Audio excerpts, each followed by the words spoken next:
lê. Hy is die oorsprong en die rede. Laat daar stiltes wees. En klank.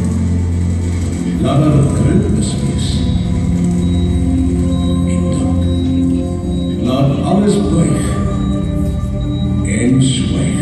Laat alles juich. Want hy die onbeschrijfelijke. Hy die onvergelijkbare. Hy die ons